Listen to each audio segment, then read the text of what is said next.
5 hari berlalu, tapi mengapa belum ada penetapan tersangka penembak 3 polisi? Kita tanyakan ke Komisioner Kompolnas Hoirul Anam yang beberapa hari kemarin berada di Lampung mengawasi jalannya penyelidikan kasus penembakan polisi. Pak Anam, selamat petang. Selamat petang Mbak Cindy, apa kabar? Baik, Alhamdulillah. Pak Anam, dua anggota TNI sudah menyerahkan diri, sudah mengaku. Senpi sudah ditemukan, saksi sudah diperiksa. Tapi apa yang jadi kendala sampai belum ada tersangka penembakan sampai hari ini? Yang pertama, kasus ini sebenarnya sederhana kok ya, saksinya ada, buktinya ada, alat apa yang dipakai untuk membunuh juga ada, ya rekam jejak digital juga ada. Saya nggak tahu apa yang menjadi kendala. Ya, yang saya tahu malah ini dialihkan isu penembakan jadi dialihkan isu soal peredaran duit. Nah, itu yang menurut saya itu hambatan. Ayolah kita fokus pada penembakan ini. Nah, kalau ada soal duit dan lain sebagainya, seperti komitmen dari Pak Kapolda yang kemarin juga bertemu dengan kami, akan ditindak tegas kok, gitu loh. Dan kalau ada orang yang punya informasi itu enggan datang ke polisi, datang ke Kompolnas akan kami bantu. Akan kami pastikan polisi juga bekerja secara profesional untuk itu. Tapi Jadi Pak jangan Anam, dialihkan lah. nah Jadi tapi begini. kalau soal tadi ada dugaan juga soal aliran dana dan lain-lain. Tapi itu apakah bisa diselidiki bersamaan sebenarnya atau ya memang harus penembakannya dulu? Enggak, ini upaya misleading saya kira ya dari pelaku penembak ini untuk mengulur-ngulur waktu gitu. Yang kami tahu yang sekarang sedang kami dalami di saat ini tim saya sedang bekerja untuk dalami itu. Ya, satu, jadi upaya untuk korban ini Kapolsek ini untuk mengingatkan Peltu Lubis ya, untuk menghentikan upaya sabung ayam ini sudah lama, bolak-balik diingetin sudah lama. Nah, ketika diingetin gitu ya, mereka berusaha untuk nyogok dan tegas katanya ditolak. Awalnya kami nggak percaya, masa ditolak, tapi ketika dicek misalnya rumahnya sangat sederhana, begitu berbeda jauh dengan rumah-rumah yang ada di beberapa titik di lokasi situ yang ternyata masih berhubungan dengan dua oknum ini gitu. Nah, Nah, tapi, itu yang membuat kami miris gitu. Janganlah digiring-giring, ini ada 3 orang petugas negara meninggal ya. tapi Kita dari beberapa terbuka. hari di Lampung ini temuan dari Kompolnas artinya apa aja Pak Anam? Artinya kasus ini mudah ya kan. Banyak saksi yang melihat bahwa 2 orang itu ada di tempat. Bahkan sebelumnya sudah berkoar-koar mengundang semua orang untuk datang di acara seperti itu. Dan peristiwa perjudian dan sabung ayam ini tidak hanya tanggal 17, sebelumnya juga ada. Dan upaya dari Polsek untuk meminta supaya itu tidak diselenggarakan, dibubarkan jauh-jauh hari.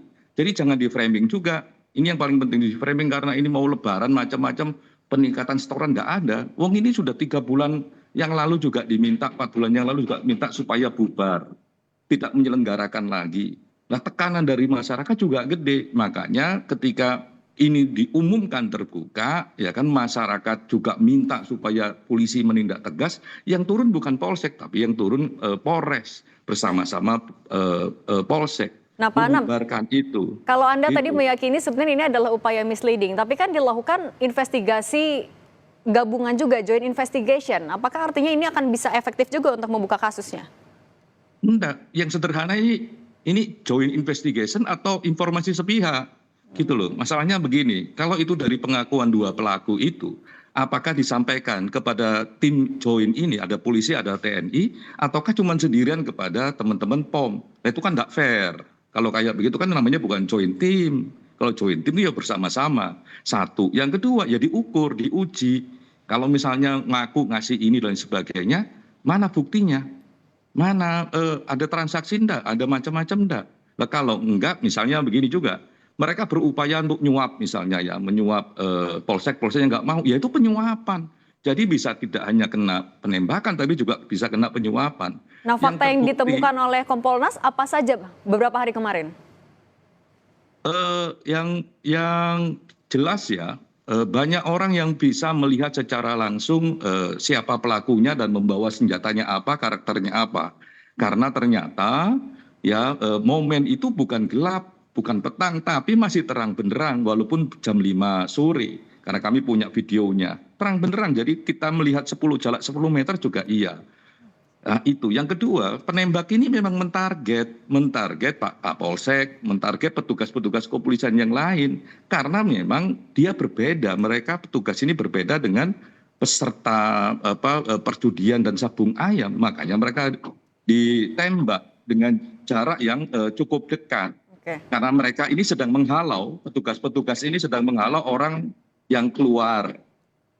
Menghalau petugas-petugas, menghalau mereka yang berjudi ini mau kabur dan sebagainya. Nah, ketika mereka jaraknya jauh ditembak, lah yang paling penting begini, kami juga temukan dan meyakini bahwa senjatanya adalah senjata pabrikan, bukan rakitan. Yang selama ini beredar kan kesannya kan senjata rakitan, enggak. Senjatanya adalah senjata pabrikan. FOM ini, kenapa kami meyakini ini? Sederhana, ada proyektil peluru yang ada dalam tubuhnya Pak Kapolsek itu memiliki sidik jari balistik, sehingga dalam dunia balistik nggak ada perdebatan, ya itu adalah keluar dari senjata pabrikan, nggak mungkin senjata rakitan. Jadi ayo kita fokus pada penegakan ini, dan tantangannya nih joint team ini, masa sudah hampir 1 minggu belum ada tersangka, faktanya jelas gitu loh, unsurnya jelas, peristiwanya jelas, saksinya jelas, apa masalahnya? Ayo kita kembali fokus lagi ke soal ini. Jangan sampai kredibilitas penegakan hukum ini ya hanya untuk menetapkan tersangka aja disanksikan sama banyak orang. Dan ayolah kita bekerja secara ilmiah. Dan jadi transparansi itu juga yang jadi catatan. Pak Anam, terima kasih banyak sudah berbagi di Kompas Petang. Komisioner Kompolnas, terima kasih, sehat selalu.